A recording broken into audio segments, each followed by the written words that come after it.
Bien, j'espère que vous avez tous bien déjeuné. On a pris un petit peu de retard dans notre timing, mais on va essayer, non pas de le rattraper, parce que je crois que le temps, c'est difficile à rattraper, mais au moins de maintenir notre écart de temps. En préambule à nos travaux, j'ai malheureusement une triste nouvelle à vous annoncer. On m'a fait savoir que notre ami, poste président du centre de gestion de Reims, Yves Munier, est décédé ce matin. Pour ceux qui l'ont connu, Yves Munier était quelqu'un de présent dans les centres depuis de nombreuses années. Je vous demanderai tous de vous lever et, en son souvenir, de faire une minute de silence. Merci.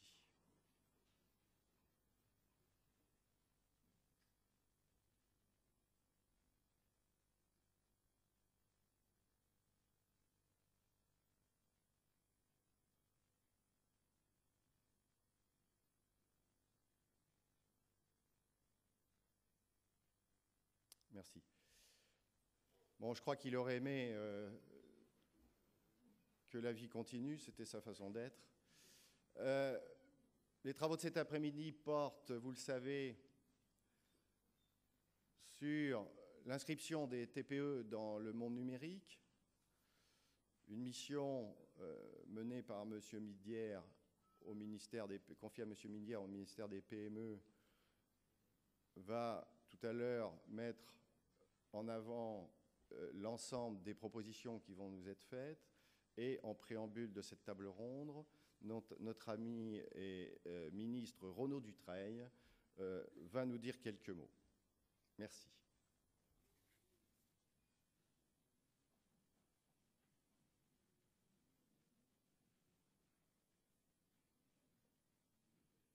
Monsieur le Président, Mesdames et Messieurs, bonjour.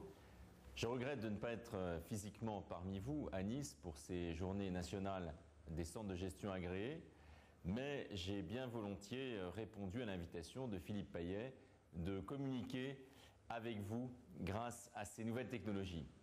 Je voulais tout d'abord vous souhaiter une très bonne réunion, un travail fructueux. Je sais le réseau que vous représentez. Près de 400 000 très petites entreprises françaises, grâce à vous, peuvent mieux se développer dans un environnement plus sûr sur le plan de la gestion, sur le plan juridique. C'est près de 2 millions de salariés qui sont donc entre vos mains, si j'ose dire. Les réseaux, aujourd'hui, sont la clé du succès des très petites entreprises. On peut être à la fois petit et utiliser la force de grands réseaux comme le vôtre. Et donc, pour le gouvernement, c'est un partenaire exceptionnel que vous représentez. Nous avons d'ailleurs pu le constater encore récemment sur les réformes que j'ai faites, sur la transmission d'entreprise, sur les mesures de simplification comme le chèque emploi TPE, dont vous avez été des pédagogues bien souvent auprès des très petites entreprises, sur les dispositions de la loi initiative économique en faveur de la création d'entreprises, sur la possibilité pour un artisan ou un commerçant de protéger sa résidence principale, l'insaisissabilité de la résidence principale. Toutes ces mesures, vous les avez faites vôtres et vous les avez expliquées à vos clients et je vous en remercie. C'est la raison pour laquelle un réseau comme le vôtre doit être non seulement protégé, mais aussi développé. Protéger, c'est le défi que nous avons eu à relever ensemble l'année dernière dans la préparation de la loi de finances 2007 avec cette réforme du barème de l'impôt sur le revenu qui aurait pu, si nous n'y avions pris garde, vous menacer. Dieu merci, nous avons réussi à trouver la solution, peut-être pas parfaite, mais en tout cas, elle a le mérite de maintenir l'avantage qu'il y a pour une petite entreprise d'aller dans un centre de gestion agréé. Le développement, c'est aussi la mesure de l'article 8 de la loi PME qui vous confie un rôle nouveau, celui d'aider les entreprises dans la prévention des difficultés. Le décret est en cours d'élaboration, il sortira rapidement, mais d'ores et déjà la loi est applicable et cette mission, elle est donc la vôtre. Vous pouvez bien entendu l'exercer. Alors, moi je ne m'arrête jamais en chemin, je pense que les entreprises, notamment les plus petites, ont besoin d'être soutenues par l'État. Pendant trop de temps, elles ont été la vache à lait ou le bouc émissaire. Il faut donc les accompagner dans leur développement. Le développement des petites entreprises, c'est d'abord l'emploi. Le contrat nouvelle embauche a été une petite révolution. Pour la première fois, on proposait un contrat de travail adapté aux très petites entreprises. On entend beaucoup de choses sur le contrat nouvelle embauche, des mensonges, des contre-vérités, des craintes. Je voudrais simplement regarder un chiffre aujourd'hui. 70 000 emplois seront créés en 2006 grâce au contrat nouvelle embauche, sans 1 euro supplémentaire de prélèvement obligatoire.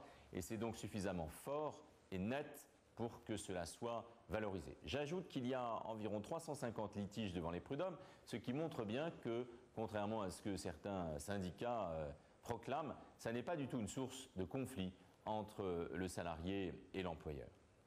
Nous sommes également très sensibles, et vous en êtes bien souvent les relais efficaces, aux demandes des artisans et des commerçants concernant les charges sociales. C'est la raison pour laquelle le Premier ministre a entendu cet appel et cette proposition que je lui faisais de commencer par les petites entreprises pour baisser fortement les charges sociales. Et au 1er juillet prochain, les cotisations patronales au niveau du SMIC et jusqu'à 1,6 SMIC, et je précise bien jusqu'à 1,6 SMIC parce que la communication a été faite de manière à ce qu'on a cru qu'il y aurait uniquement le SMIC bénéficiaire de cette baisse des charges sociales, eh bien, dans cet intervalle de rémunération, il y aura une baisse forte des charges sociales. Elle sera totale au niveau du SMIC et ensuite descendra en sifflet jusqu'à 1,6 SMIC, de façon à éviter la trappe à SMIC qui, dans les petites entreprises, pourrait être pénalisante. Voilà deux mesures, le CNE et la baisse des charges sociales, qui sont de nature à dynamiser encore davantage nos très petites entreprises.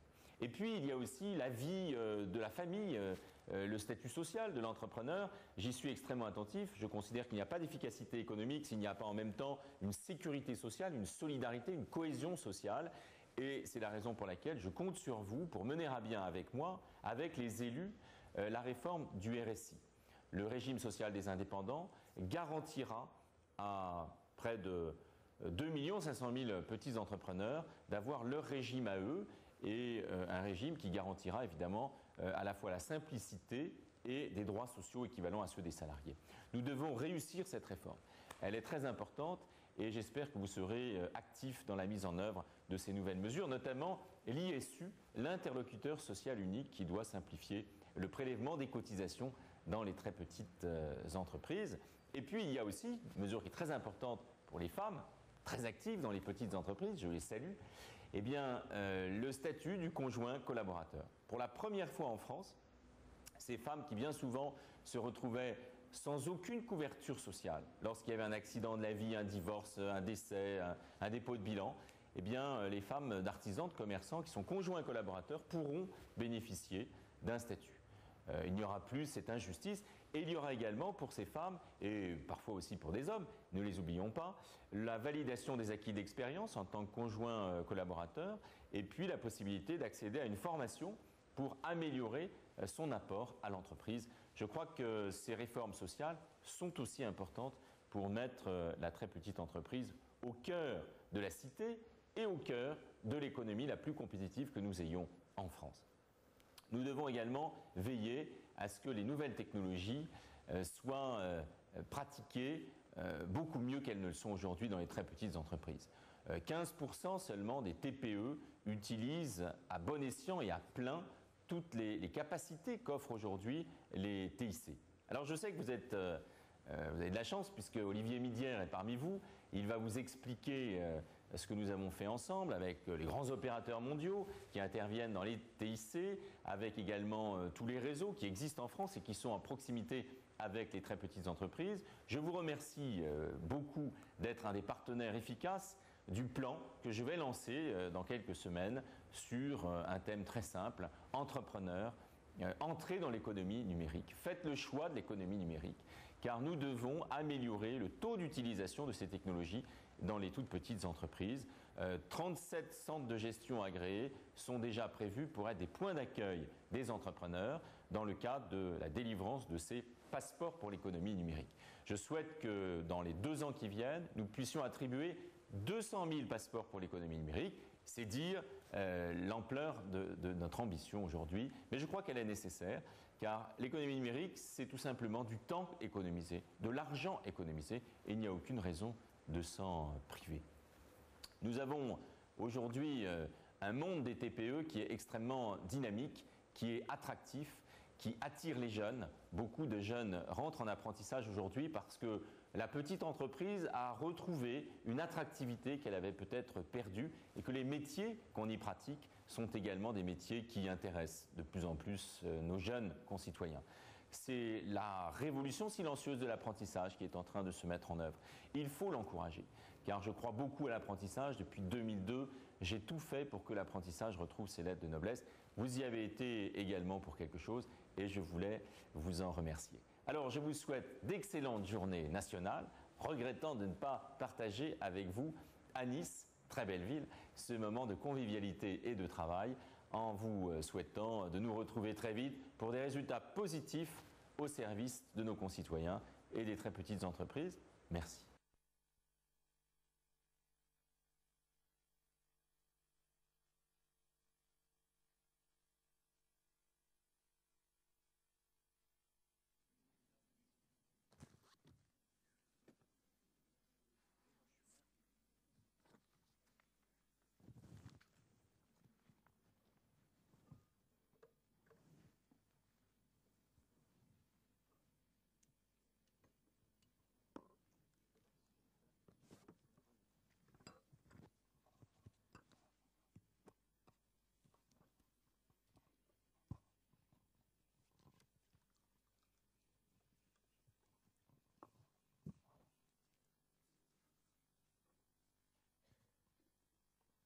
Donc c'est le début de cette table ronde qui va être consacrée à l'économie numérique et aux moyens de diffuser les TIC dans les TPE. C'est l'inquiétude généralisée dans les réseaux d'appui aux petites entreprises et jusque dans les cabinets ministériels. Les TPE françaises peinent à s'approprier les TIC et risquent de passer à côté de la révolution numérique si rien n'est fait pour les aider à s'adapter à la nouvelle donne technologique.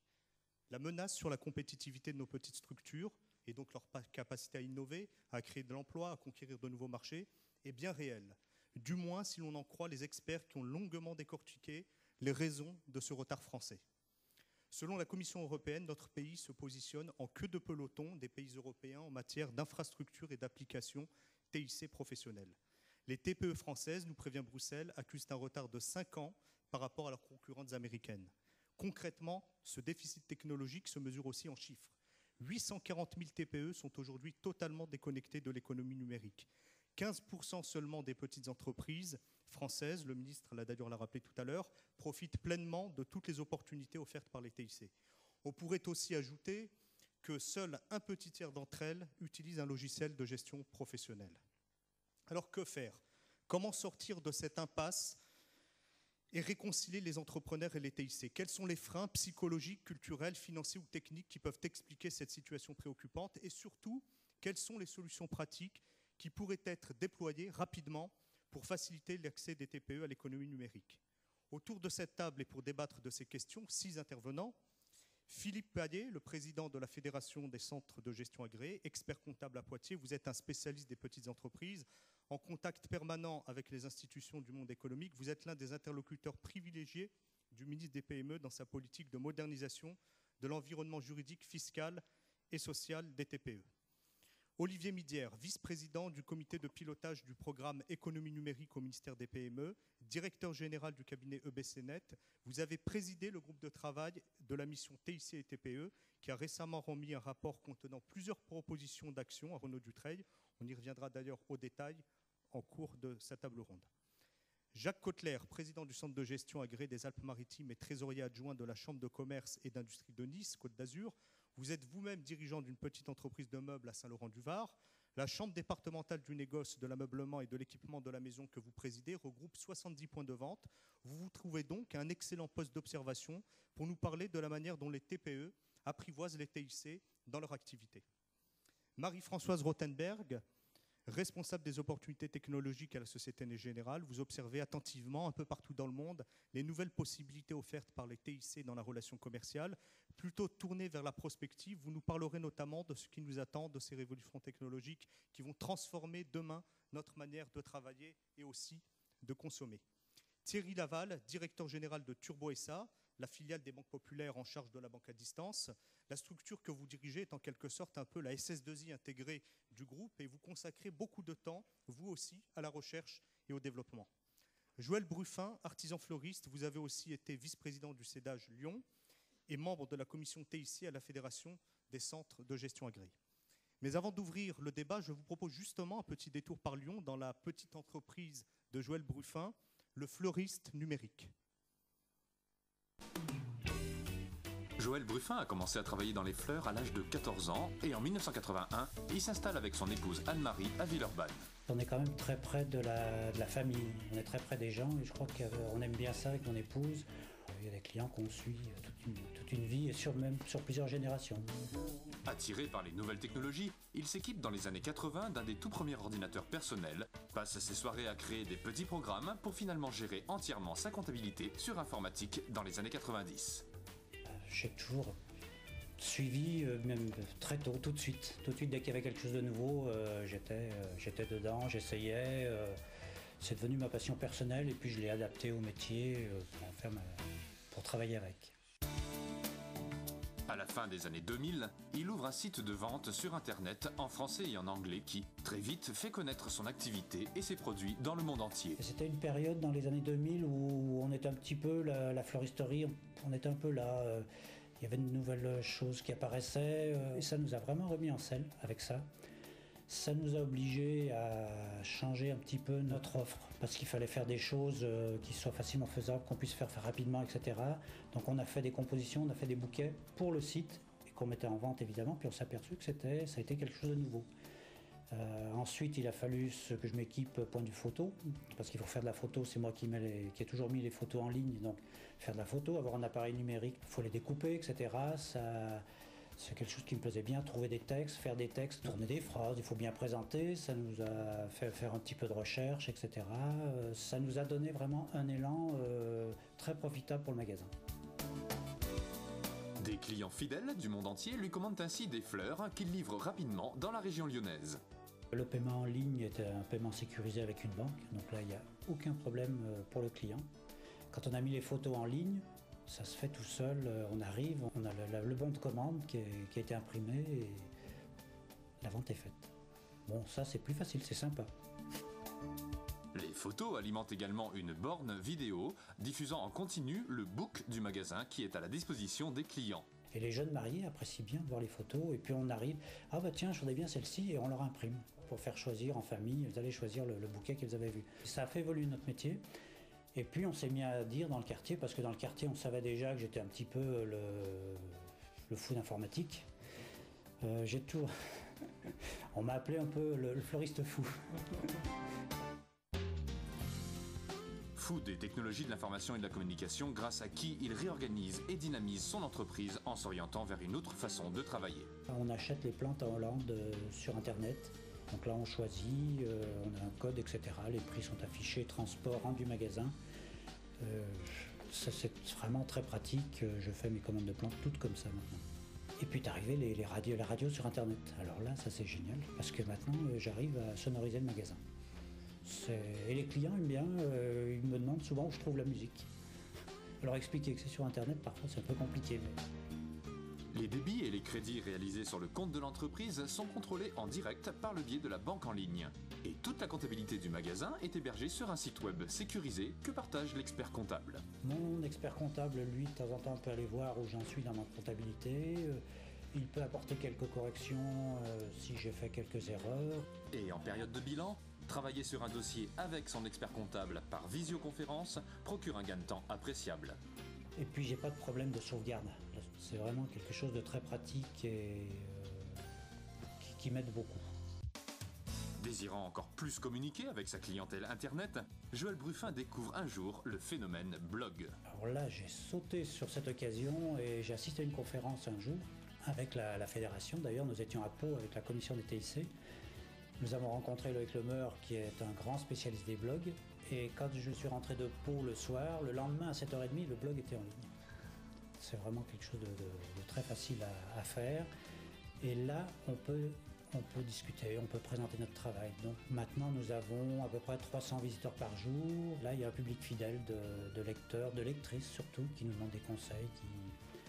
Et on explique la vie du magasin au jour le jour. Il présente ainsi rapidement les fleurs achetées par le magasin et explique comment Anne-Marie les utilise pour créer des compositions florales originales à l'aide de photos détaillées. Maintenant, on a beaucoup de demandes de conseils. Je réponds toujours au maximum dans la journée. Mais c'est des réponses rapides et par mail, ça n'a quand même pas tout le côté protocolaire que ça pourrait avoir par courrier. Alors ça a vraiment du succès. Grand utilisateur de blogs dédiés à ses passions, Joël Bruffin s'informe continuellement en s'abonnant à des flux d'informations qui l'intéressent. Je n'ai suivi aucune formation. Je lis rarement les modes d'emploi. J'aime bien chercher, bidouiller un petit peu, trouver, me tromper. Et quand on a fait une erreur, qu'on a bien cherché, on n'en fait plus. J'aime bien apprendre comme ça. Je suis autodidacte pour beaucoup de choses. Je dois spécifier que je n'ai que mon certificat d'études. Et je n'ai jamais dépensé des fortunes pour l'informatique ou pour cette passion. C'est à la portée quand même d'un artisan, d'un petit commerçant. Il faut y consacrer un peu d'argent, il faut y consacrer du temps, il faut s'organiser. Mais d'un autre côté, ça nous a quand même beaucoup dynamisé. Et je dirais que maintenant, avec les technologies que nous avons, il faut se tourner vers les blogs. Ça va vous développer vous-même humainement et même commercialement. Je n'ai jamais mis de photo du magasin sur le site parce que je pense qu'ils croient qu'ils ont une grande entreprise en face d'eux avec des services, etc. très organisés et qu'ils seraient peut-être déçus s'ils voyaient un petit fleuriste français. Je pense.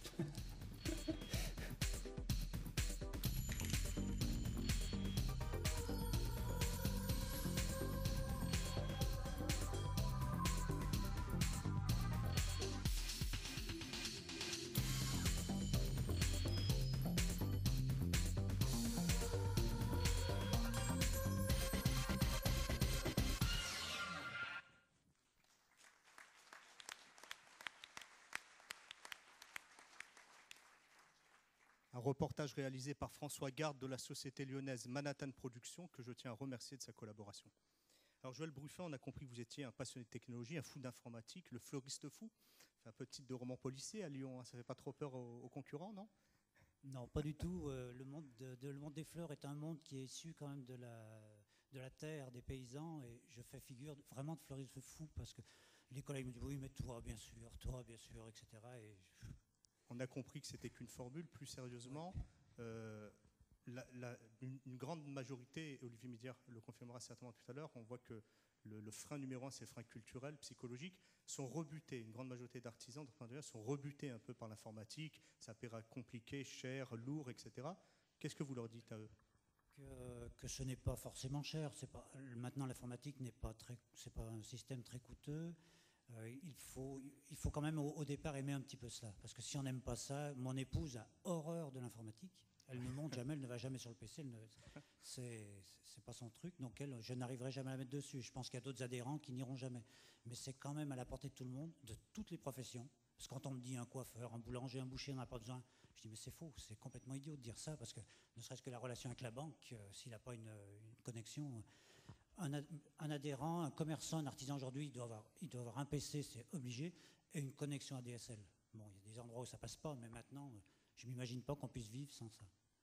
Dans le reportage, on a l'impression que les TIC ont relancé votre affaire, vous ont obligé à renouveler votre offre, à devenir plus compétitif, à vous remettre en question, vous confirmez? Oui, tout à fait. C'était dans une période, je ne sais plus, dans les années 90, je sais plus. Ça fait 42 ans que je suis dans les fleurs, donc il y a à peu près une dizaine d'années. Au bout de 30 ans de fleurs, j'étais un peu fatigué, on en avait un peu assez, et on se démotive. On était vraiment démotivés, et c'est là où on voulait même vendre le magasin, on voulait faire autre chose, et puis on nous a conseillé, dit écoutez, les fleurs, c'est ce que vous savez faire, faites attention d'aller à autre chose, c'est peut-être pas évident. On a suivi ce conseil, qui est un excellent conseil, et qui était d'ailleurs de Dominique Piquet-Gauthier, que certains connaissent ici. C'est lui qui m'avait dit fais gaffe. Et il est arrivé la mode des sites internet, et c'est le site internet qui nous a vraiment relancé parce qu'il faut faire de nouveaux produits, ce que je disais dans le film qui a été un petit peu coupé, il faut faire des phrases. Quand on vend, on vend les fleurs machinalement, etc. Là, il faut présenter, il faut mettre des adjectifs, il faut argumenter. Et l'argumentation qu'on faisait pour le site, finalement, on l'a fait maintenant dans le magasin. On a fait d'autres produits, et puis auprès des clients du quartier, les clients disaient, quand on a dit qu'on avait un site internet, vous avez un, oui, etc. On est devenu notre âge a été effacé, on est devenu des fleuristes dynamiques. Dernier point, mais vous intervenez quand vous le souhaitez, hein, parce que vous êtes l'entrepreneur numérique par excellence dans cette table ronde. À la fin du reportage, vous évoquez les blogs et il y a un point quand même qui est intéressant. Vous dites que ça va vous enrichir humainement. C'est-à-dire qu'au-delà des retombées commerciales, est-ce que le blog et les TIC d'une manière générale ne sont pas une manière de sortir l'entrepreneur individuel de cet isolement chronique qui le caractérise? Est-ce que ce n'est pas une ouverture, une bouffée d'air lorsqu'on est solo, qu'on travaille un peu tout seul, le nez dans le guidon? On se retrouve tout seul, hein, tous les adhérents qui sont là le savent, il y a les horaires, il y a tout, je ne vais pas répéter ce que tout le monde sait. Et avec un blog, bon, ça prend un peu de temps, ça ne coûte rien, s'il y a des blogs gratuits, ça ne coûte absolument rien, c'est très facile à mettre en ligne. Et on lance un petit peu des bouteilles sur le net. On lance. Moi, j'ai commencé ça un matin et puis petit à petit, on s'est mis à voir et des gens qui font des messages, qui mettent des commentaires, qui nous demandent des conseils et qui nous suivent. Et je ne sais pas, c'est peut-être mon ego là qui enfle, certainement, mais je trouve ça très sympathique. J'ai des lecteurs très réguliers qui me demandent des conseils, qui nous appellent par notre prénom. Sur l'Internet, on se tutoie. On ne se sent plus isolé. Maintenant, une relation quasiment affective que vous décrivez. Une relation, oui, quelque part, un petit peu affective. J'ai une personne qui est en Belgique, qui adore l'art floral, qui me demande des tas de conseils, etc. Et ça m'a même ouvert. Donc là, on tombe. Un blog ne rapporte rien. Je ne considère pas que ça ne m'a jamais rapporté. Sauf que comme je suis un peu le fleuriste fou et le blogueur fleuriste, ça m'a ouvert un client. Je suis devenu le blogueur officiel pour la société Interflora. Et là où je me fais rémunérer, donc c'est la seule. Mais il y a quand même une ouverture. Chacun peut le faire dans son créneau, quoi. Parfait. Donc vous réagissez quand vous voulez. Vous pouvez interpeller les autres intervenants. On va être un peu plus technique. On va commencer par l'état des lieux pour bien comprendre et identifier les enjeux en présence. Alors, technique, sans jargon technologique, s'il vous plaît, et avec le souci de la pédagogie et de la clarté. Olivier Midière, je vous donne la parole immédiatement. Donc vous avez présidé cette mission TIC-TPE qui a remis un rapport au ministre. En quelques chiffres, quelle est aujourd'hui la situation des TIC, du degré de pénétration des TIC dans les TPE? On a entendu des chiffres un peu inquiétants. On a vu qu'on était un peu en queue de peloton à l'échelle européenne. Est-ce que le tableau est si sombre ou est-ce qu'on a quand même quelques raisons d'espérer Oui, alors avant tout, Monsieur le Président, Mesdames, Messieurs, bonjour. Je suis très heureux d'être là, de représenter le ministre pour parler de cette économie numérique qui est un enjeu majeur du gouvernement et du ministre des PME pour cette fin de mandature. Je crois que c'est un encouragement pour nous parce que ça fait un moment que, en tout cas moi, je me battais pour qu'on reconnaisse que l'éthique pouvait être aussi un enjeu de compétitivité pour nos petites entreprises et qu'en dehors de tout ce qui était des réformes d'ordre social ou de fiscal, il était fondamental de se préoccuper de cette question parce que avec toutes les réformes qu'on voulait, fiscales ou sociales, elles iraient quand même dans le mur à partir du moment où elles n'intégreraient pas les nouvelles technologies. Avant de vous donner quelques chiffres également, rendre hommage à M. Bruffer, c'est remarquable ce que j'ai vu. Et je vous demanderai l'autorisation d'ailleurs dans le cadre du programme que nous allons mettre en place et que je vais vous exposer tout à l'heure, de pouvoir utiliser votre vidéo et de la mettre dans les témoignages qu'on aura. Pourquoi passer son passeport numérique? Quel intérêt les nouvelles technologies? Je crois que c'est vraiment fantastique. Moi-même, je suis dans mon entreprise un pédagogue des nouvelles technologies à travers mon magazine et des salons que j'organise. Et je peux vous dire que j'arrive. Non, mais c'est vraiment remarquable. Et on n'a pas beaucoup de cas comme ça à utiliser. L'état des lieux, il part d'abord de qu'est-ce que l'économie numérique. Si vous voulez pouvoir donner un état des lieux et citer des chiffres qui aient un sens, il faut savoir ce que c'est que l'économie numérique pour les petites entreprises. Et on perd souvent le fil par rapport à ça. Deux choses. L'équipement matériel logiciel en termes informatiques et télécom, qui va permettre à la petite entreprise, d'une part d'informatiser sa gestion et d'autre part de communiquer avec l'extérieur. C'est un pan de l'économie numérique. Et les chiffres que nous avons, c'est uniquement des chiffres qui portent sur cette partie-là, puisque c'est, les chiffres d'équipement informatique des entreprises, les chiffres des taux de connexion Internet, voire les taux de sites Internet. Alors, en termes d'équipement, c'est 80% aujourd'hui des petites entreprises. Et d'ailleurs, il y a l'observatoire que fait la Fédération depuis longtemps qui le montrent. Donc on est autour de 80% avec des grosses disparités en termes de secteur d'activité. Donc on va retrouver très peu d'équipements dans le CHR par exemple, 50%, mais 95% dans le bâtiment. Avec au moins un ordinateur, usage combiné familial et professionnel, et en revanche très peu de logiciels. C'est-à-dire qu'on estime que la pénétration des logiciels métiers, gestion, comptabilité, etc. ne dépasse pas 20% sur cet équipement-là. En termes de connexion à Internet, là on tombe assez bas, et c'est là où les chiffres dont vous parliez font très peur, parce que le taux d'équipement finalement est quand même assez honorable par rapport à l'Europe, mais c'est là qu'on prend beaucoup de retard et qu'on tombe dans la queue de peloton européen, c'est sur le taux de connexion Internet, puisqu'on plafonne à 70%. Et 50% des TPE françaises ne sont pas convaincus de l'intérêt d'avoir leur propre site Internet. Beaucoup et 27% seulement ont un site. Beaucoup plus en fait, puisque vous n'avez qu'aujourd'hui que 15% de boîtes qui ont un site Internet. Donc dans celles qui sont... non, vous avez 27% et 15% voilà. qui utilisent à plein. Vous en avez 15% qui ont un site qui vend de ces 27. Plein. Donc on voit qu'on est très bas. Justement, c'est la deuxième partie de l'économie numérique dont vous parlez là. Mais déjà sur ces parties infrastructure, on est en retard en termes de connexion. Vous avez 800 000 boîtes en France, professionnelles, quel que soit leur statut, qui ne sont pas connectées à Internet. En termes de site Internet, vous avez cité les chiffres, on est là dans une petite moyenne européenne, c'est très difficile d'identifier, il y a peu d'études fiables de ce côté-là. Bon, maintenant si on passe sur le deuxième pan de l'économie numérique, qui est le bénéfice même de l'économie numérique, c'est la dématérialisation par Internet, des échanges que va avoir chaque entrepreneur avec ses clients, ses fournisseurs, ses partenaires, l'administration, par exemple, l'administration et les collaborateurs, les 5 pôles de relations. Dans tous ces domaines, et on a eu un exemple avec ce film, l'entrepreneur peut aujourd'hui, en utilisant Internet, réduire ses coûts, gagner du temps et développer ses ventes, qui sont ces 3 leitmotifs finalement. Et notre boulot à nous, c'est de leur montrer comment, en utilisant Internet, bouchers, commerçants, hommes de bâtiment, profession libérale, ils peuvent y arriver. Et de ce côté-là, on est très très loin. C'est-à-dire que toutes les études montrent qu'ils n'ont aucune idée de ce qu'ils peuvent faire dans ces domaines-là avec Internet. On va y revenir tout à l'heure sur les atouts des TIC pour une TPE. J'aimerais passer encore un peu de temps sur l'analyse et la compréhension de la situation.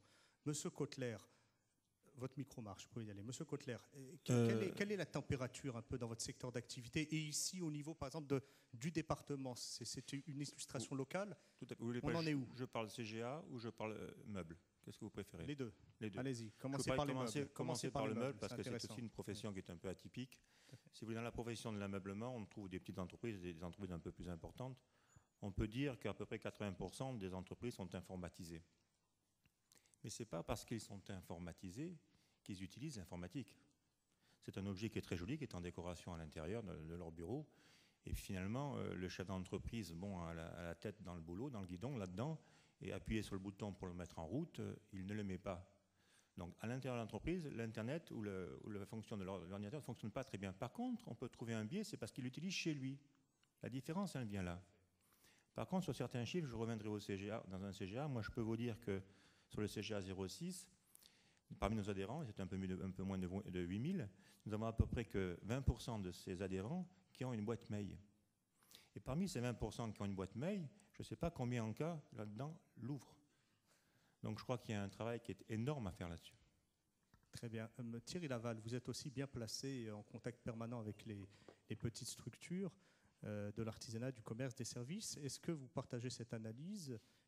Quel est votre ressenti de la situation? Écoutez, moi je pense que on a souvent tendance à dire que les TPE ont des freins pour s'équiper, pour consommer les technologies nouvelles d'information. Je pense que le plus gros frein, c'est qu'ils ont tendance à penser que ça ne les concerne pas.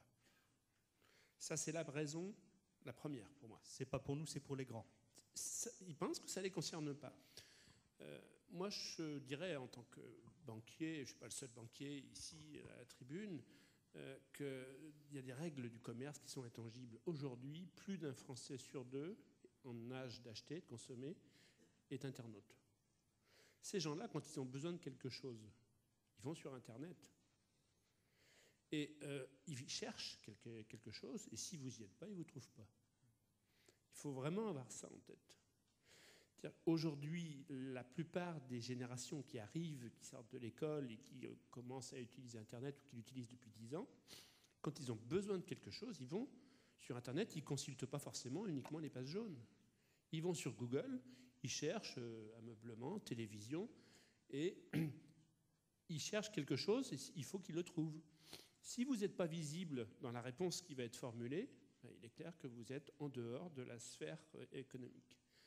Deuxième chose, on est dans un pays, ça concerne beaucoup de pays européens, où le taux de croissance n'est pas élevé. On se bat avec des taux de croissance qui sont de 1 à 2% par an. C'est comme ça. Si on veut avoir des taux de croissance beaucoup plus élevés, il faut aller en Chine ou en Asie. Mais pour une toute petite entreprise, ce n'est pas très facile. Par contre, il y a un autre moyen. C'est justement de s'exposer au travers d'un site Internet. Parce que le commerce électronique, lui, il ne croît pas de 2% par an. Suivant les secteurs, on voit des taux de croissance qui sont de 80, 50 ou 30%, suivant le secteur. Alors, ce qu'il faut savoir, c'est que les banques... Est-ce que ce n'est pas un peu le miroir aux alouettes de faire croire qu'avec ces chiffres mirobolants, que n'importe quel artisan commerçant peut faire décoller miraculeusement son chiffre d'affaires grâce au commerce électronique? Il y a des métiers qui ne s'y prêtent pas, il y a d'autres secteurs qui peut-être sont moins prédisposés à cette expansion électronique. On a tendance souvent, quand on parle des technologies nouvelles, de parler de l'avenir, du futur, de ce qui va se passer, des chiffres qu'on va avoir en 2012, en 2020. Moi, j'aurais tendance à regarder en arrière. En 2000, qui étaient les gens aujourd'hui qui sont visibles sur Internet? C'était des commerces qui vendaient des télévisions, des meubles, des frigidaires ou des choses comme ça, et qui se sont dit on va passer au commerce électronique. Et ce qu'il faut savoir, c'est que ces gens-là, il y a 5 ans, qui étaient des commerçants comme tout le monde, eh bien, ils se sont équipés de solutions clés en main qui sont distribuées par les banques, des systèmes d'achat par Internet, des boutiques électroniques qui permettent de faire du paiement sécurisé. Et ces gens-là, il y a 5 ans, eh bien, ils n'étaient pas équipés. Ils ont fait du chemin. Et ils ont, pour certains, connu des taux de croissance bien supérieurs à 50%. Donc je pense qu'il faut quand même bien avoir ça en tête et surtout retenir que quand un particulier vous cherche sur Internet, eh bien, il vous trouve que si vous y êtes. C'est un réflexe. On avait les pages jaunes il y a quelques années, maintenant c'est le web. On a besoin d'un électricien, d'un maçon, d'un pâtissier, d'un traiteur. On a le réflexe d'aller... Ça nous apparaît clairement. Et ce qu'il faut aussi, je voudrais compléter par une dernière remarque, c'est ne pas croire que Internet c'est mondial et qu'on est dans un petit village de l'arrière-pays niçois et qu'on ne sera pas vu, c'est pas vrai. Aujourd'hui, Internet, il vit dans des villes, dans des cantons, et on voit des commerçants qui montent des sites Internet, qui ont une boutique et qui sont capables de communiquer au niveau local et de faire de ce site Internet quelque chose qui va pouvoir permettre de développer leur commerce. C'est aussi un média de proximité. Tout à fait, tout à fait. Ça dynamise la relation de proximité. Marie-Françoise Rothenberg, on va faire un bond dans le futur, puisque vous êtes toujours en état de veille et vous observez beaucoup des expériences en cours dans des pays étrangers. Si l'on reprend l'analyse de M. Laval, est-ce que vous partagez cet avis selon lequel c'est devenu réellement une manière de consommer, de travailler universelle et qui va obliger les entreprises à s'adapter ou à disparaître? Oui, moi je partage tout à fait cette vision, sans même aller très loin dans le futur. On observe, si je fais 3 grandes familles, je dirais que ce qui a le plus modifié les comportements des gens, qui sont donc, entre autres, vos clients, nos clients à tous, c'est effectivement tout ce qui passe par Internet, tout ce qui s'accède par le mobile, et le phénomène que nous, on appelle en jargon informatique dématérialisation. Vous traduisez c'est-à-dire le fait qu'on n'ait plus le support physique de l'objet. Donc dématérialisation, les gens se sont habitués, par exemple, à regarder leurs photos sur l'ordinateur, à avoir dans le meilleur des cas, ils ont un CD sur lequel ils ont leurs photos, mais encore maintenant, on a tellement de mémoire qu'on n'utilise presque plus le CD. Et donc, les jeunes n'achètent plus de disques. Je ne rentrerai pas dans le débat du problème des droits, qui est un débat qui est à côté de ça, mais ça paraît naturel d'organiser une soirée avec son ordinateur dans le salon et pas du tout sa pile de disques. C'est-à-dire qu'on prépare ses... Bon. Donc ça, c'est du présent. L'autre chose qui commence à venir, c'est plus sérieusement les factures. Je pense que tous, vous êtes clients de France Télécom ou Orange ou les autres, et on vous a proposé de ne plus recevoir votre facture en papier. Donc ces trois exemples montrent que de toute façon, cette dématérialisation, elle est galopante, et ça change beaucoup les comportements. Donc on a déjà aussi, par rapport à Internet, les réflexes dont vous parlez, c'est toute la génération qui monte, qui l'a d'office. Hein. Donc on ne cherche plus ses vacances dans les catalogues, on les cherche sur le web, on écoute la radio sur le web, on regarde la télé sur le web. Au Japon, on regarde déjà des mobisodes, donc des petits feuilletons sur les mobiles. Orange annonce 1 million d'utilisateurs de la 3e génération de mobile avec de la vidéo, etc. Donc sur Orange. Je ne sais pas s'il y a des gens qui ont bien les chiffres, mais je doute que ce soit des gens qui consomment de la télévision sur le mobile, tous. Mais ça veut dire que c'est des gens qui ont potentiellement, dans leur téléphone, une puce qui permettrait de regarder de la vidéo, de la télé sur le mobile. Donc de là à ce qu'ils le fassent, finalement, ça va plus vite que ce qu'on prévoit toujours. Tout le monde a connu cet étonnement qu'on a vu autour de nous dans la presse et partout à propos du mobile. Tout le monde s'est dit, mais comment se fait-il qu'on n'avait pas été capable de prévoir que le mobile se développerait aussi vite ? Et donc c'est vrai que même nous, dans la banque, on a du mal à prévoir quels vont être vos comportements demain. Moi, je m'occupe d'essayer de voir comment évoluent les technologies, mais c'est vrai que le PDG de la Société Générale dit toujours, moi, ce qui m'intéresserait, c'est que vous deviniez le client du futur. Donc c'est un peu difficile. Donc pour revenir au mobile, on n'avait pas vu que les gens en feraient un outil personnel. Et à partir du moment où un outil devient aussi personnel et aussi indispensable que l'est devenu le mobile, tout converge vers le mobile. Donc ce qu'on voit comme évolution, c'est, vous l'avez peut-être déjà testé, c'est le fait de pouvoir communiquer avec sa banque par un mobile, et pas pour lui téléphoner, mais pour accéder à des informations texte, des données, passer des virements, des ordres de bourse, des choses comme ça. Quand on regarde ce que les Japonais font de leur mobile, on va bien plus loin que ça. Hein. Maintenant, on fait du commerce, on fait des tas de choses comme ça avec son mobile. Et c'est en fait le fait que cet objet devient un peu le couteau suisse, vraiment l'objet à tout faire, qui fait que nous, on pense quand même que tout ce qui va pouvoir s'accéder par ce média va modifier pas mal les comportements. Et donc, je reparlerai plus tard, mais le paiement par mobile, c'est quelque chose qui va venir. Philippe Payet, un mot peut-être aussi sur cet état des lieux et donc les pratiques et les mutations que nous observons aujourd'hui dans les TPE. Je crois que sur le sujet, il y a peut-être, vu que nous sommes à l'état des lieux, un parallèle à faire avec la transmission d'entreprise, même si on peut penser que c'est assez loin. Aujourd'hui, on peut constater qu'un nombre significatif d'entreprises qui cessent d'être adhérentes dans les centres de gestion disparaissent. Alors, on est en train d'ailleurs avec la Société Générale de lancer un observatoire sur les raisons de ces disparitions, mais je pense que, d'après les premiers éléments que nous avons, c'est que ces entreprises-là qui disparaissent, non pas en dehors de la clientèle, mais on peut s'apercevoir que souvent, dans ce petit artisanat de proximité ou ce petit commerce de proximité, le niveau de l'activité, du chiffre d'affaires reste stable depuis des années quand il ne baisse pas, et qu'en fin de compte, la richesse d'un commerçant, on a tendance à dire c'est sa clientèle. Malheureusement, dans les petites villes ou dans les petits villages, la clientèle se raréfie, malheureusement elle disparaît, et que ceux qui ne sont pas inscrits sur des moyens modernes de communication, à la fois sur les produits qu'ils peuvent avoir à vendre et sur leur tarification, se privent d'une manne extraordinaire de développement et donc restent sur un seuil d'activité équivalent à ce qu'il était précédemment, et que ce n'est pas encourageant pour un repreneur de s'intéresser à une entreprise dont l'évolution n'a pas, dont l'activité n'a pas connu d'évolution depuis des années.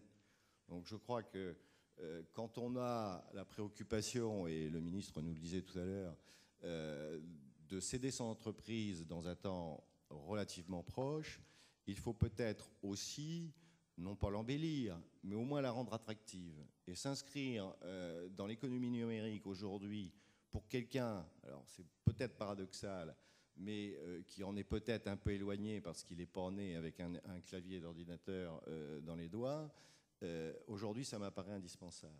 Parce que ça fera partie des éléments immatériels qu'il aura à céder. Pourquoi pas un catalogue? Moi, je reprends parce que je pense que quand on parle d'activité de chiffre d'affaires, parce que ça, c'est une vraie réalité, aujourd'hui, si Joël Bruffin avait à prendre en photo l'ensemble des compositions qu'il est capable de faire, qu'il aurait eu besoin d'imprimer l'ensemble de toutes les corbeilles et de tous les bouquets qu'il est capable de faire, rien que le coût de réalisation de ce catalogue aurait été dissuasif. On voit bien l'intérêt des TIC dans son activité, c'est qu'à la limite, eh bien, le produit qui ne se vend pas, on peut le remplacer du jour au lendemain, ça ne coûte rien. Hein, alors que changer un catalogue, vous savez tous le coût exorbitant que ça peut représenter pour une petite entreprise. Donc de fait, ça ne se produit pas si vous ne mettez pas en œuvre ces moyens-là pour votre entreprise, mais vous ne faites pas. Et si vous ne faites pas, vous ne développez pas votre activité. Donc on a compris que ce n'était pas un phénomène de mode, mais une tendance pérenne, un phénomène structurel qui affecte durablement le développement et la manière de travailler des dirigeants de TPE. Alors justement, sur les atouts. Je voudrais revenir sur la banque. J'en ai pas parlé dans le film de la banque, parce que pour moi, c'est tellement évident, je n'imagine pas ne pas être connecté à ma banque. Ça me paraît tellement évident que je me suis aperçu après que j'en avais jamais parlé. Parce que pour moi, je paye mes fournisseurs, ceux qui ont bien voulu me donner leurs coordonnées, parce qu'il y en a qui n'ont jamais voulu me donner leurs coordonnées, je les paye par virement. Mais par virement, je paye, il n'y a pas de chèque à faire, il n'y a pas de, faut aller à la poste, mettre une enveloppe, ça paraît idiot, mais etc. Consulter mes comptes, avec l'employé que j'ai j'envoie les heures à mon expert comptable qui me renvoie la fiche de paye dématérialisée, je l'imprime pour mon employé et je lui fais un virement au 30 ou au 31. Terminé, c'est fini. Mais c'est un gain de temps. Pour moi, c'est évident. Je ne suis incapable de... Il y a une banque, j'ai deux banques, une de proximité pour la monnaie, pour mettre mes espèces, mes chèques, et une autre vraiment... la banque Internet, où je ne vais jamais. Je n'ai pas de carnet de chèques, j'ai une carte bleue et je travaille avec eux uniquement par Internet. Par contre, je voudrais vous dire qu'il y a un petit décalage, parce que je suis peut-être un peu en avance sur eux, c'est que les guichets, ils ne comprennent pas tout. Ouais. Parfois, ils sont dans les guichets, j'ai eu quelques petits problèmes parfois, parce qu'ils ne comprennent pas ce que je fais, ou que... Il faudrait peut-être un petit peu faire de formation dans les guichets pour bien leur expliquer qu'il y a des clients qui sont en avance. C'est tout. Oui. Alors justement, sur les atouts des TIC pour les TPE, là je voudrais être précis et concret. Monsieur Midière, vous avez un artisan, un commerçant face à vous, 3 bonnes raisons de le convertir au TIC. Qu'est-ce que vous lui dites, mais concrètement? Donnez-moi 3 arguments, 3 bonnes raisons. Non, mais je peux vous donner 3 bonnes raisons. Mais on a parlé de diminution des coûts, de gain de temps. Il me semble que la table ronde a déjà bien répondu à cette question. Les exemples multiples donnés par Philippe Payet. Moi, mes 3 arguments, je vous les ai donnés. C'est réduction des coûts. Alors, c'est des exemples ou des arguments, on en a mis 12 bonnes raisons. C'est pas pareil. Les arguments, c'est qu'ils vont avec réduire leurs coûts, développer leur vente et gagner du temps. Pourquoi? Pour simplement arriver à gagner en marge un peu plus à la fin de l'année, pour pouvoir partir en vacances ou pouvoir investir dans leur magasin, dans leur entreprise, dans du matériel ou autre chose qui va leur servir à progresser. Aujourd'hui, le constat économique que nous avons tiré avec Renaud Dutreil, c'est que les petites entreprises confrontées à des mutations majeures depuis 15 ans, de la mondialisation en passant par l'essor d'une nouvelle forme de commerce dans la distribution, la grande distribution, la distribution spécialisée, depuis 5 ans avec Internet, un internaute sur 2 aujourd'hui, soit 15 millions de personnes, achètent sur Internet.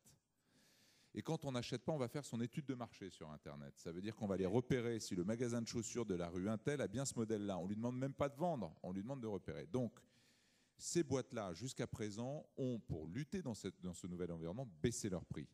Elles ne peuvent pas baisser leur prix à jamais, elles vont dans le mur. Nous leur répondons, reconstituez vos marges, développez votre chiffre d'affaires en conservant vos marges ou en les recomposant. Et ça vient, c'est les 3 arguments, je dirais, majeurs, avec la réduction des coûts, d'un côté, le développement des ventes de l'autre, et le gain de temps qui, pour la vie familiale, pour la vie que chacun veut mener, est indispensable aujourd'hui. Donc, parce que le temps, c'est de l'argent pour le petit entrepreneur. Donc, les 3 raisons majeures pour moi, c'est ça. Alors, c'est 3 arguments rationnels, mais qui se heurtent à des refus irrationnels. Parce qu'on a beau vous entendre, on constate que beaucoup de dirigeants de TPE, vous avez beau leur dire ça, il y a une espèce de sentiment irrationnel de peur, de complexe, d'angoisse par rapport au TIC. Comment surmonter ce frein psychologique? Mon voisin en parlait tout à l'heure. C'est vrai qu'ils se disent ça ne me concerne pas. Pourquoi? Parce qu'ils ne savent pas ce qu'ils peuvent faire avec. Donc le premier levier pour surmonter ça, c'est la communication, c'est la sensibilisation, c'est l'information. Donc le programme que nous proposons de mettre en place, sur lequel je reviendrai tout à l'heure, a un de ces axes qui porte là-dessus. On ne peut pas aller dans une direction si on ne sait pas où elle nous mène. Il faut pour eux donner du sens à ces nouvelles technologies. Alors, oui, juste un point aussi. Pour quelles raisons ne pas donner certains avantages aux commerçants pour qu'ils utilisent un peu plus Internet? On l'a vu avec les impôts, avec tout simplement en payant nos impôts, en passant par Internet. 20 euros de réduction. Voilà, il y avait une réduction sur le paiement. Donc, est-ce que, on parlait des banques tout à l'heure, on va aller être concret. On reçoit nos relevés de banque par papier, c'est gratuit. Si on veut regarder sur Internet nos relevés de banque, on est obligé d'avoir un abonnement. Donc, payant. Ouais. Donc, essayons. C'est pas incitatif, c'est ce que vous voulez dire. Voilà. Donc, si on veut inciter à ce que les gens consultent plus l'Internet, essayons tous de faire des efforts dans le même sens. Alors, Thierry Laval, même question qu'Olivier Midière. Confiance. Et donc ces certificats électroniques qui sont l'équivalent d'une signature électronique mettent à l'abri ceux qui pourraient croire qu'il y a des risques à utiliser cette technologie. Donc là, il y a aussi un vrai bénéfice également. Bon, il y a aussi un certain nombre d'opérations spécifiques qu'on peut faire en utilisant les technologies nouvelles. La banque, elle a plein de canaux qui sont utilisables. Elle peut utiliser le fax, le mail, le mobile, Internet, etc. Mais sur l'ensemble de ces canaux, et plus particulièrement sur Internet ou sur le PC, les banques aujourd'hui commencent à fournir des prestations de services qui sont à très forte valeur ajoutée, notamment le renseignement commercial. Vous êtes artisan, vous devez faire un chantier de 300 000 €, faire cette société, vous ne connaissez pas. Vous avez à votre disposition immédiatement des solutions qui vous permettent de savoir ce que vaut l'entreprise, quel est son score. Et ce sont des scores qui sont communiqués par des leaders mondiaux du renseignement commercial, en l'occurrence la COFAS, qui non seulement vous donne un score, mais en plus s'engage en vous disant, vous pouvez vous exposer jusqu'à 50 000 € avec ce client, et en plus, si vous voulez, je l'assure. Alors, ça, sans bouger de chez vous. Réduction de coûts, gain de temps, sécurité accrue, mais paradoxalement, comme le rappelait M. Kotler, on a l'impression aussi que ça coûte. Alors, je voudrais corriger un petit peu ce qu'a dit mon voisin. Un relevé papier, c'est gratuit. Ça dépend des relevés papier.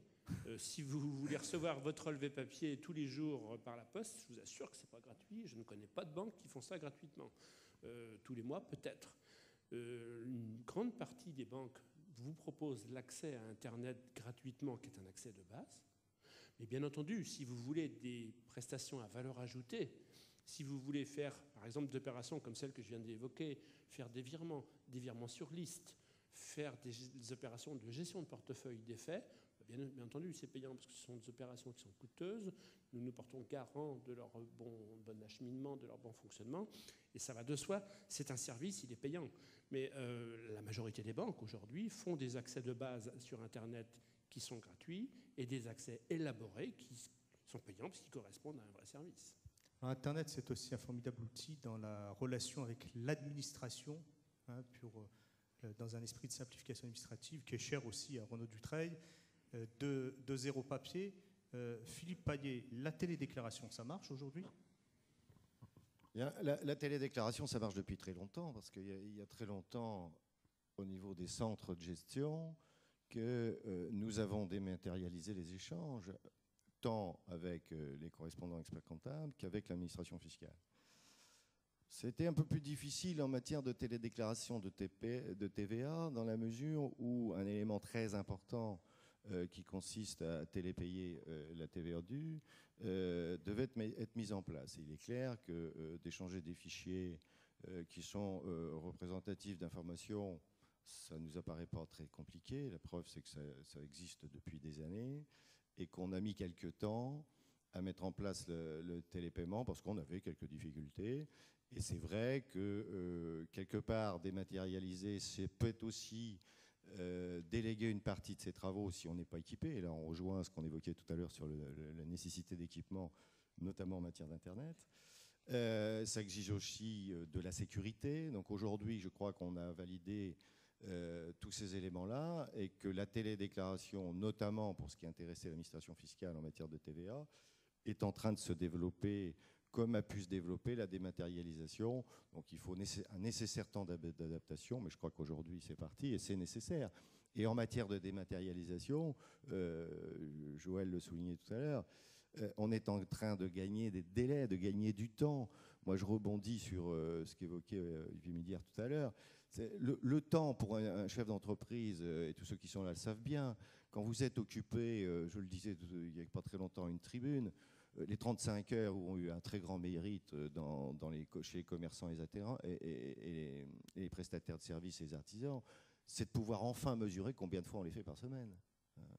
Donc, on sait bien que la nécessité, souvent sous-équipement, est liée à une méconnaissance. On n'a pas pris le temps de s'informer, on n'a pas pris le temps parce qu'on ne l'a pas vraiment, on n'a pas compris non plus la nécessité de le faire. Donc on est resté sur une organisation qu'on connaît bien, qu'on maîtrise bien, on n'a pas intégré les TIC. Il faut le faire aujourd'hui. Moi je suis assez confiant.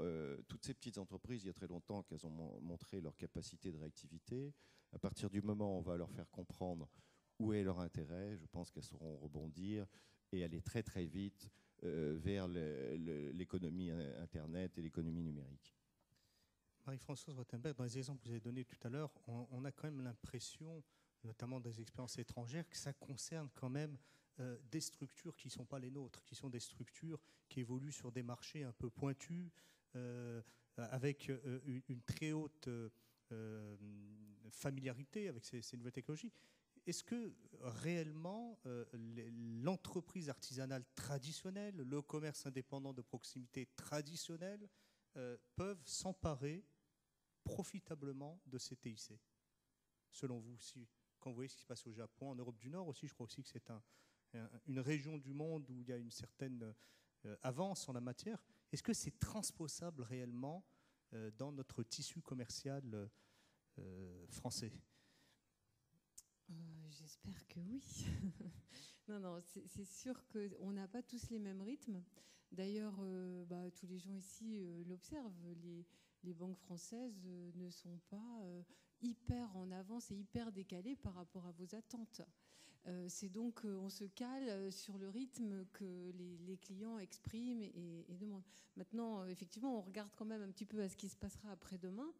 Et donc on s'intéresse au comportement. On pense qu'effectivement, dans le tissu des artisans, commerçants, enfin des gens qui ont comme ça une vie privée, vie professionnelle assez proche, c'est quand même les usages privés qui amènent les gens à l'informatique, avec un petit i, aux usages de ce qu'on met dans les nouvelles technologies. Et c'est vrai que ce que je regarde en particulier en ce moment, c'est tout ce qui change sur les réseaux de communication téléphonique, voix et images. Et quand je vois les gens qui utilisent assez couramment maintenant avec leurs enfants ou leurs petits-enfants du chat sur Internet ou bien Skype pour ne pas payer parce que l'enfant est parti à l'étranger. Donc de téléphonie. Pendant 4 mois et que téléphoner avec France Télécom, c'est d'excellente qualité, mais c'est tellement beaucoup plus cher que téléphoner par Internet gratuitement que finalement on accepte une moindre qualité et on se met sur Internet et puis on active quelque chose qui s'appelle Skype ou MSN et puis tout d'un coup on s'entend. Et puis avec une petite caméra à 40 €, on se voit. Et donc, ce que j'observe, c'est que plus nos clients se servent de ça pour discuter avec leurs amis, leurs enfants, leurs petits-enfants, plus ils vont trouver bizarre de ne pas pouvoir le faire avec un commerçant à qui ils ont une affaire, un devis à discuter, quelque chose à acheter. C'est l'analyse des experts de la Société Générale aujourd'hui. Vous êtes convaincu que cette familiarité avec les TIC dans la vie familiale et privée va être un accélérateur de développement des TIC dans la sphère professionnelle? Oui, mais de toute façon, en tant qu'entreprise, c'est comme ça chez nous. Ouais. C'est-à-dire que... c'est une grande entreprise, la Société Générale. On est quelques dizaines de milliers d'employés et je ne sais pas, il doit y avoir 80% des employés de Société Générale qui ont un ordinateur bien plus évolué que celui du bureau. Donc je pense que c'est pareil dans toutes les entreprises. Donc oui, ça c'est sûr que ça va changer les choses. Alors ce que je pense, c'est qu'il y a déjà des choses qui sont à la portée des gens qui ont des très petites entreprises, alors que jusqu'il y a quelques années, ça semblait quand même être réservé aux grosses. Des exemples, quelques exemples. Eh bien, par exemple, en marketing, ou pour se faire connaître avec une publicité, vous êtes sûrement nombreux à faire de la publicité dans des journaux de la ville, ou avec des petites plaquettes, ou un petit feuillet qui est parfois distribué par la poste, ou des choses comme ça. Eh bien, au Japon, on ne produit plus jamais ce genre de support papier sans mettre un code barre dessus. Et ce code barre, je pourrais le montrer à des gens qui s'intéressent, parce que j'ai en photo. C'est pas un code barre en barre, ce sont des petits carrés noirs et blancs. Et vous l'avez peut-être remarqué en haut à gauche de votre facture Orange. Et donc, ça s'appelle un code barre 2D, 2 dimensions. Et donc, qu'est-ce que les commerçants font avec ça? Eh bien, ils mettent dedans un code qui fait que quand on le photographie avec un téléphone mobile, on accède à l'information qui est associée. Alors, vous pouvez, même en France aujourd'hui, commander sur Internet un petit code comme ça, le faire imprimer à votre imprimeur ordinaire. Et je ne vous conseille pas de le faire en 2006 parce qu'il y a trop peu de gens qui ont des mobiles qui marchent avec ça, mais bientôt, donc pensez-y maintenant, bientôt, on aura tous sur nos mobiles, quand on les achète, une application intégrée dedans, comme vous avez votre contact qui vous permet d'enregistrer les téléphones et les adresses de tout le monde, une petite application qui fait que quand vous l'aurez pris en photo, ce code, eh bien, vous verrez apparaître sur votre écran de mobile eh bien, la publicité en question, les heures d'ouverture. Si vous cliquez sur un des liens, vous pouvez écouter le menu ou le lire si c'est un restaurant. Vous pouvez avoir les heures d'ouverture, vous pouvez avoir ce que vous voulez, une page de pub. Et donc, ça, c'est quelque chose d'extrêmement simple, qui n'est pas du tout ce que certains peuvent imaginer comme passer en gestion informatique, avoir quelque chose de très lourd. Mais on est sur une dimension très légère qui rejoint plutôt la démarche commerciale de la visibilité. Et donc ça, c'est des choses qui vont arriver, j'allais dire, mais vraiment par la périphérie, par des petites applications comme ça, qui vont peut-être faire prendre conscience à la population des gens qui font du commerce que ça n'est plus les quelques centaines de clients qu'ils ont dans leur carnet écrit à la main de relations, mais qu'en fait, ils vont être contactés comme ça, par des gens qui vont les trouver sur des publicités. Donc, on voit maintenant des systèmes qui vous permettent d'avoir l'affiche, à partir de l'affiche du film, son résumé, etc. Ah bon, mais c'est valable pour le petit commerce et pour les artisans. Quand vous dites ça va arriver, il y a 10 ans, les prévisionnistes nous annonçaient aussi des choses, ils se sont trompés. On nous a annoncé l'émergence du livre numérique, la fin du livre papier, la fin de la presse écrite, la fin... Bon. Est-ce qu'il n'y a pas un risque aussi d'être un peu aveuglé dans la prévision par toutes ces technologies? Ce que vous dites, c'est vrai que c'est pas demain. On ne va pas boulanger demain afficher son code barre à l'entrée de sa vitrine pour que ses clients aient ses heures d'ouverture. Pourquoi pas? Il fait de la publicité dans le journal du lycée, quelquefois quand on vient le solliciter. Il peut très bien mettre une publicité avec son petit code, ça va lui coûter 3 fois rien. Et c'est pas un site internet, c'est pas des pages internet. Et annoncer qu'il fait moins 10 centimes sur les croissants le samedi matin pour les lycéens. Non, mais je veux dire, c'est parce qu'on est maintenant dans les technologies à des mouvements qui ne sont pas que des mouvements de masse.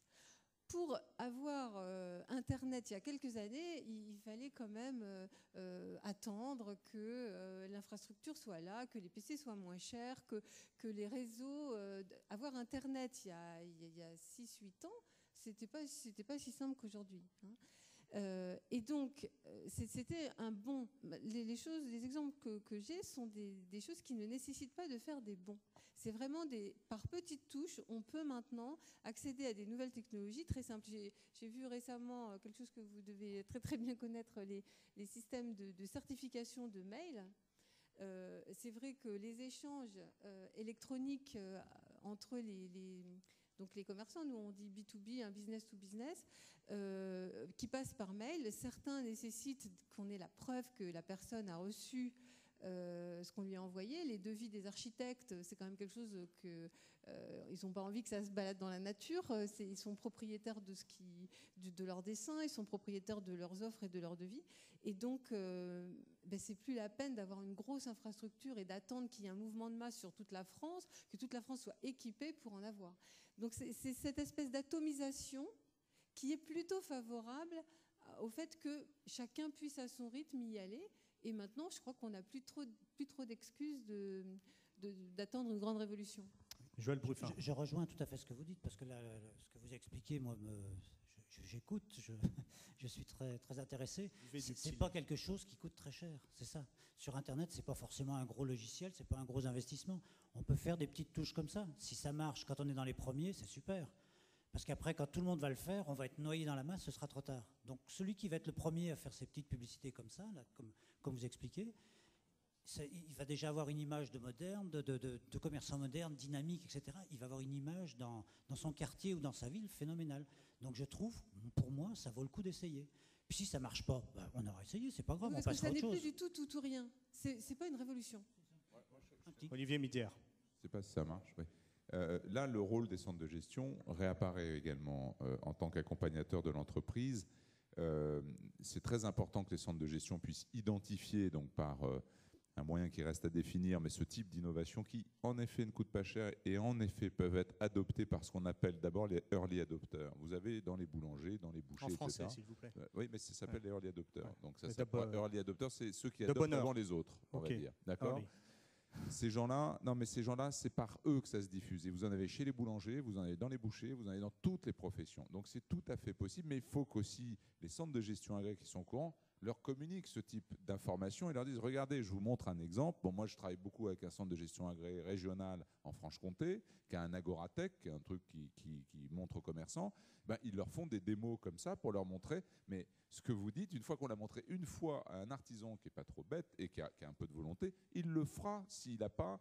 Il y en a qui résisteront, mais c'est ça aussi, c'est lui apporter à proximité cette innovation. Sur les résistants, c'est quoi les freins que vous avez identifiés dans votre mission? Quels freins, sont les principaux freins? Vous avez le frein culturel qui a été évoqué ici. C'est pas pour moi. De toute façon, je suis trop vieux. Ça sert à rien. Ma boîte en a plus besoin. Dans 5 ans, je vais la vendre. Et justement, il n'arrivera pas à la vendre parce qu'elle n'aura pas de fichier client, elle n'aura pas d'historique, elle n'aura pas, etc., etc. Pas de visibilité non plus. Donc le culturel est aujourd'hui un frein important. On a un frein économique non dit qui est qu'ils se disent ça coûte trop cher et puis de toute façon il n'y a pas de financement. Alors là, moi je suis en relation avec les banques et notamment les banques qui sont ici présentes autour du programme qu'on veut lancer avec le ministre sur comment essayer sur en tout cas les entreprises en création, c'est-à-dire celles de moins de 3 ans, bâtir une offre d'équipement, de financement de leurs équipements qui permettent de lever ces freins. Sur les artisans plus installés, aujourd'hui, ça dépend vraiment de leur relation avec leur banquier. Est-ce qu'ils vont avoir un crédit ou pas un crédit? Est-ce qu'ils vont avoir... Ça dépend. Il n'y a pas de religion dans ce domaine, il n'y a pas de règles. Mais on peut y accéder assez facilement aujourd'hui avec des indicateurs, des critères, je dirais, assez bas. Ce n'est pas très exigeant. Mais ça reste un frein. Et puis un frein très, très important, c'est le frein marketing et commercial. Aujourd'hui, jusqu'à maintenant, les offreurs, donc ceux qui sont les industriels et qui interviennent sur ce marché, on a constaté qu'ils avaient un marketing qu'on appelle de l'offre. Je parle de mon produit, de ma techno. Je ne parle pas de ses bénéfices et je ne parle pas des usages qui sont liés à ces bénéfices. Ce qui veut dire qu'on les a encouragés à passer à un marketing de la demande. Je m'intéresse à mon client. C'est lui, qu'est-ce qu'il veut, qu'est-ce qu'il va en faire. Vous me disiez, mais quels arguments il faut leur donner? C'est aussi aux marketeurs de ces industriels de réfléchir à ça. Les éditeurs de logiciels, les constructeurs informatiques. Si un type dit, voilà, avec ma solution de emailing ou ma puce, vous allez pouvoir, pour un moindre coût, toucher beaucoup plus de personnes et donc développer vos ventes, c'est un argument qui s'intéresse au client, pas à la puce elle-même, en disant, ma puce elle est techno, elle n'est pas chère. Et bon. Donc, marketing de la demande. Et enfin, le frein pour moi, le plus important, c'est qu'il n'y a pas de filtre aujourd'hui efficace entre l'offre et la demande sur ce marché. Je suis patron moi-même de TPE, j'ai 12 salariés. Je n'ai pas le temps. Le magazine que j'édite, qui porte sur les nouvelles technologies, je le lis moi-même. Je vois un article qui m'intéresse, le standard téléphonique, qui j'appelle, où je vais, ça ne sera pas dans ma boîte que je vais avoir quelqu'un pour s'en occuper, qui j'appelle, où je vais pour qu'on me propose une solution qui soit adaptée à mon entreprise. Je n'ai pas aujourd'hui d'expert informatique externalisé. Bon. Il manque donc un maillon dans la chaîne qui fasse le lien entre l'offre et la demande. Le filtre Et une personne, comme vous avez un expert comptable pour tous vos problèmes de comptabilité, de gestion, etc., ou un centre de gestion agréé, il vous faut aujourd'hui un expert que vous pouvez consulter pour soit avoir vos mails sur votre téléphone, où vous voulez, mais l'artisan, vous imaginez comment il va voir entre les offres, déjà les langages, les éléments de langage, UMTS, Edge, 3e génération, France Télécom devient Orange Business Services, donc même en France. Enfin, tout ça, c'est quand même des éléments de langage et un panorama qui est difficile. Donc, il faut qu'il y ait ça. On va, nous, travailler avec le programme sur ce problème-là, mais il faut que l'offre, en termes de services, se développe pour accompagner les entrepreneurs dans leur appropriation et leur utilisation. Alors on va passer un petit mot rapide de Joël Bruffin avant de passer aux solutions maintenant, voilà. Pour conclure. Un petit mot là pour Olivier Midière. Ce qu'il faut, c'est un suivi parce que les adhérents sont quand même isolés. On est dans notre boutique, on est tout seul. Donc même s'il achète un bon matériel, des bons logiciels, il arrive un moment où il est perdu. Il ne sait plus où se retourner. Ce qu'il faut bien, c'est faire un suivi, qu'il y ait quelqu'un derrière pour dire pour casser cet isolement informatique. Parce que là, donc il faudrait un interlocuteur de proximité, une espèce d'expert informatique freelance à disposition des solos pour les aider, les accompagner, les éduquer. J'ai vu des adhérents qui avaient acheté du beau matériel, qui avaient du Windows, qui avaient tout ce qu'il fallait, qui avaient mis de l'argent, puis qui l'ont planté, qui l'ont mis dans un coin parce qu'ils en avaient marre et ils l'ont laissé tomber. Alors les solutions, que faire? Olivier Midière, vous avez remis dans le rapport du groupe de travail que vous avez présidé une série de propositions à Renaud Dutreil.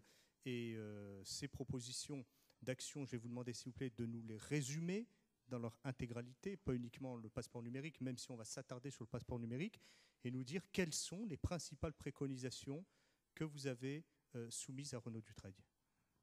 On a remis des préconisations dans le cadre d'un programme. Donc c'est mise en place d'un programme spécifique autour de ces questions. Pas de problématique législative particulière, il ne faut pas légiférer, faire une loi. Il faut un programme d'action.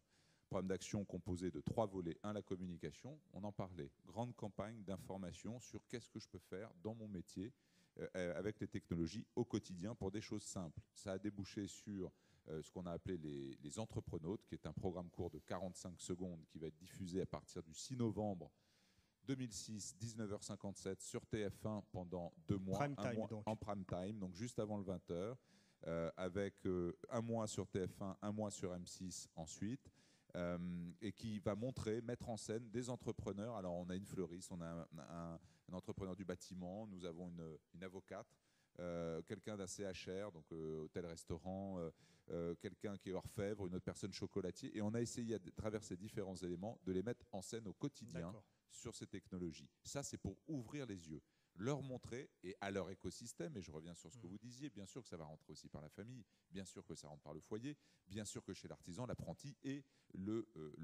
quelque part le tutorat inversé. C'est lui qui va dire, regardez, donc il est important de toucher l'ensemble du tissu économique et social. L'information, ensuite. 75 millions de personnes touchées.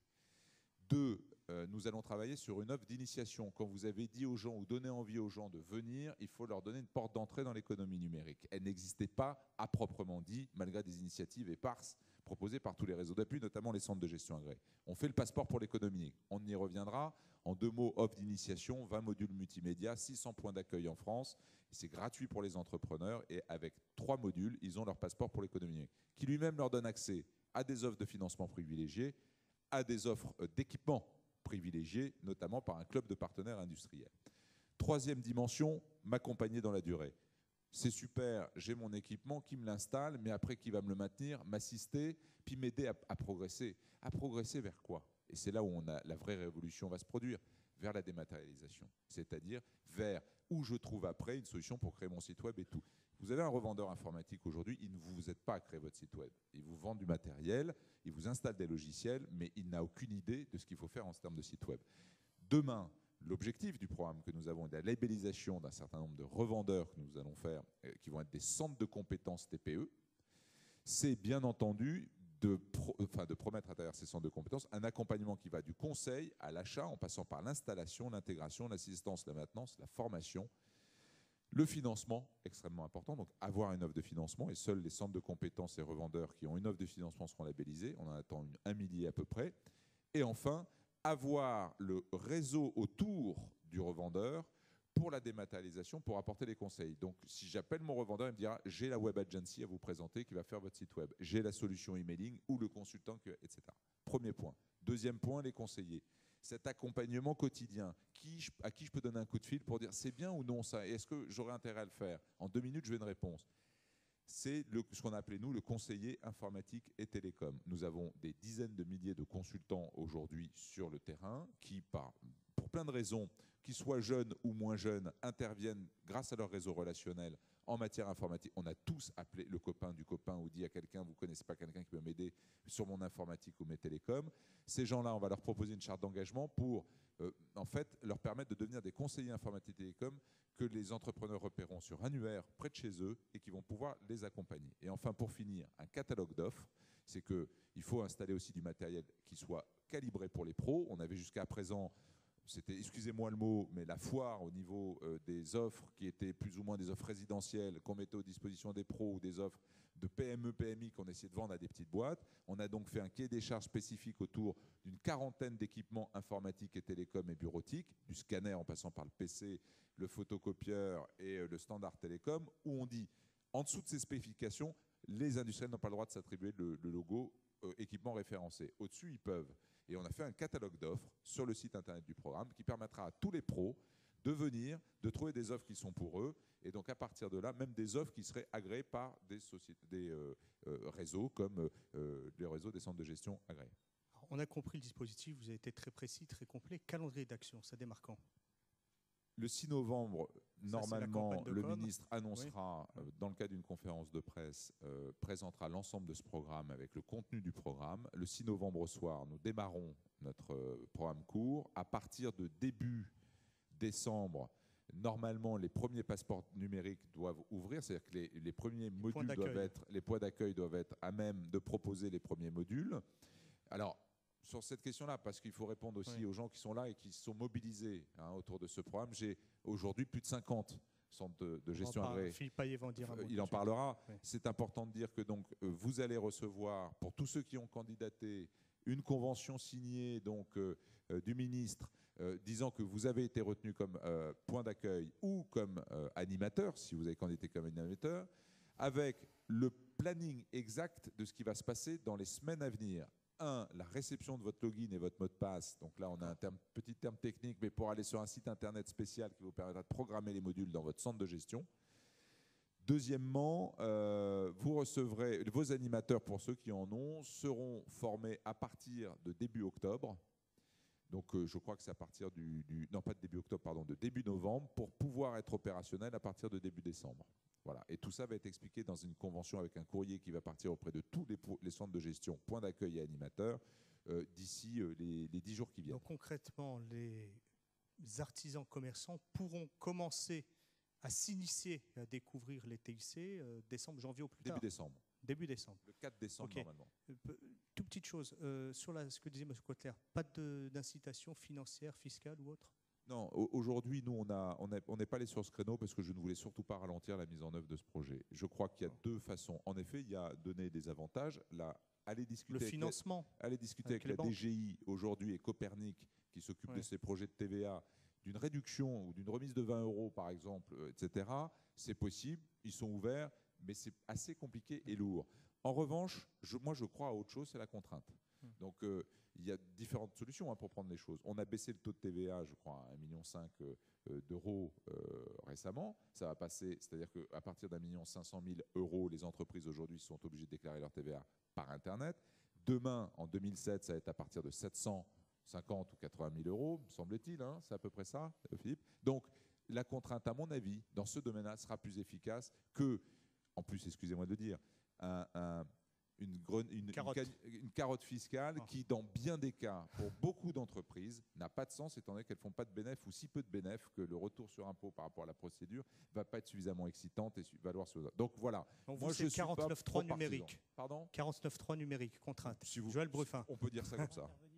Je voudrais intervenir avant Philippe Payet parce que j'entends 50 centres qui sont inscrits. Ah, je suis désolé. 50 centres, il y en a combien ? Plus de 100 à la fédération. Il n'y en a qu'à peine la moitié qui ont bien... C'est de la formation. Que font les centres ? Ils font de la formation. Ils ne sont pas tous équipés, mais ça, je ne sais pas quelles sont les contraintes, mais j'aurais pensé qu'il y en aurait peut-être eu 80 ou moins 80%. Là, 50% qui se sont inscrits dans ce programme. je suis un peu triste en tant qu'adhérent, en tant qu'ancien président des TIC, etc. Bouh. Alors justement, à ce propos-là, Philippe Payet, de quelle manière la FCGA va s'impliquer et mobiliser, comme le rappelait Olivier Midière, le réseau des CGA pour qu'il joue ce rôle d'interlocuteur de proximité, de médiateur, ce maillon de la chaîne qui manque?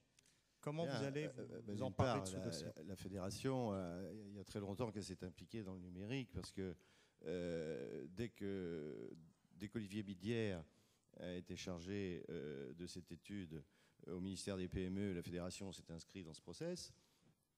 Je pense que, pour répondre à Joël, il faut savoir que l'action globale de communication à l'égard des éventuels centres relais a certes eu lieu, mais on a eu un calendrier relativement court pour faire passer l'information. Je pense que la communication qui va être mise en œuvre à partir du 6 novembre sera d'une autre teneur, et qu'à ce moment-là, comme d'habitude, on aura peut-être réagi avec un peu de retard, mais je ne doute pas un instant que les 50 ou 60 centres qui ne sont pas encore inscrits en qualité de centre relais pour cette opération le seront très vite.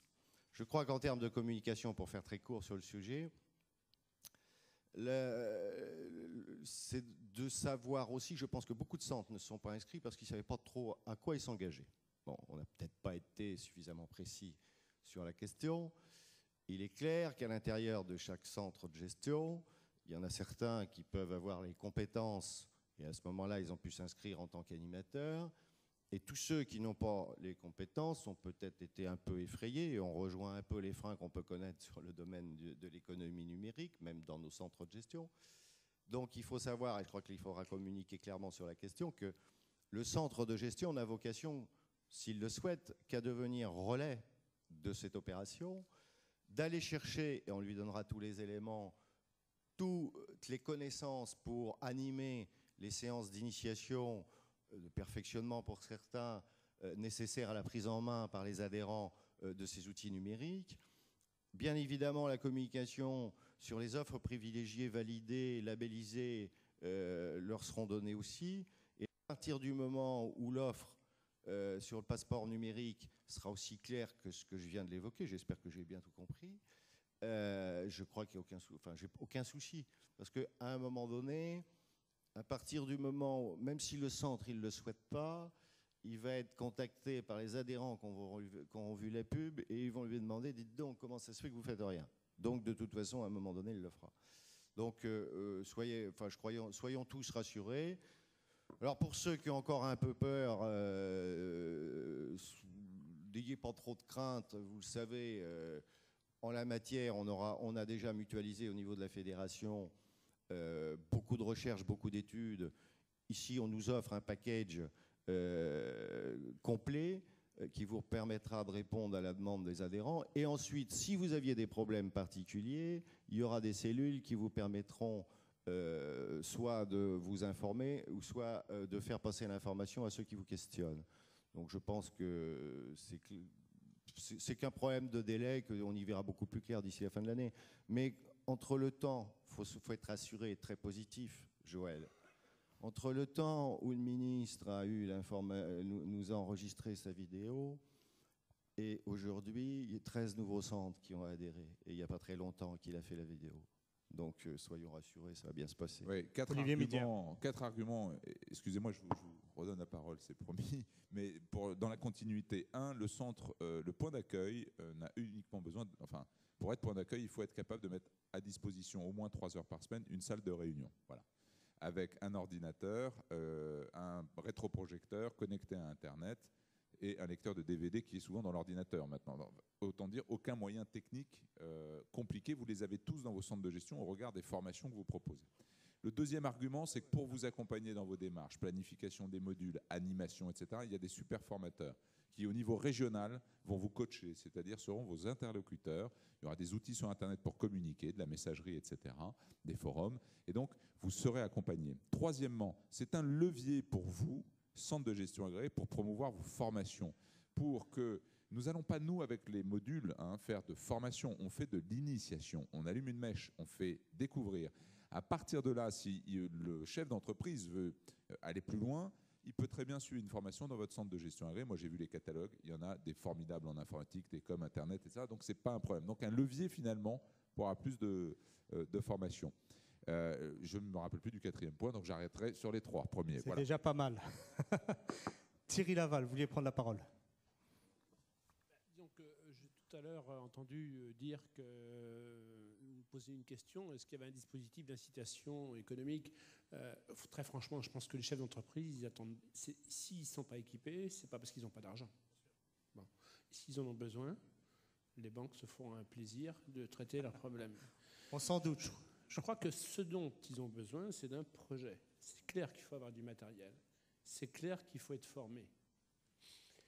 Et c'est clair qu'il faut aussi, ensuite, savoir quel est le projet qu'on va déployer. Si on regarde le sujet très important pour le commerce, du commerce électronique, ben, il est clair qu'il faut pouvoir déployer un projet, avoir une stratégie, et ça, c'est quelque chose qui se fait sur du long terme.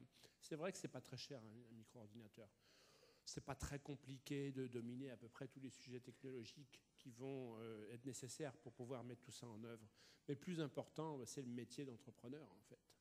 Et c'est comment on exerce le métier d'entrepreneur dans l'économie numérique. Et là, il faut se faire aider.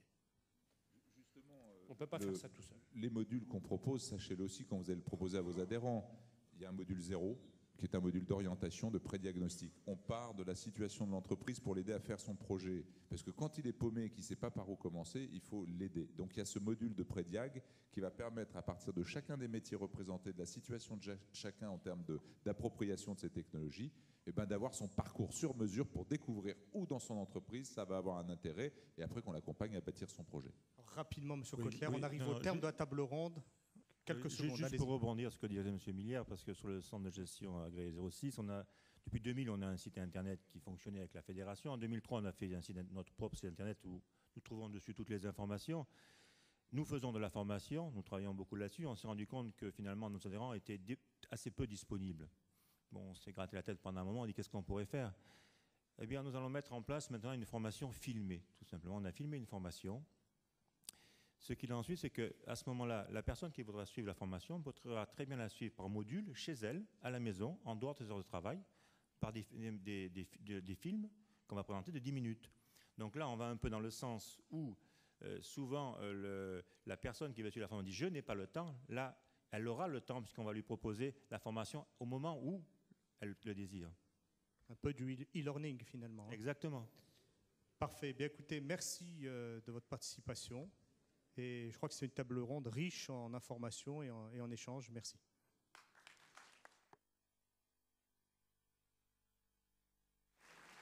Bien, très rapidement, vous savez que dans cette salle, dans 7 minutes, donc on fait une petite pause. Dans 7 minutes, nous allons retrouver une conférence très intéressante et très attendue par tous sur la charte des bonnes pratiques. Et nous avons dans l'espace Rhodes à côté, pour ceux qui souhaitent poursuivre, oui. Non mais pour ceux qui souhaitent découvrir et poursuivre sur l'économie numérique, vous allez à la salle Rhodes pour poursuivre la discussion.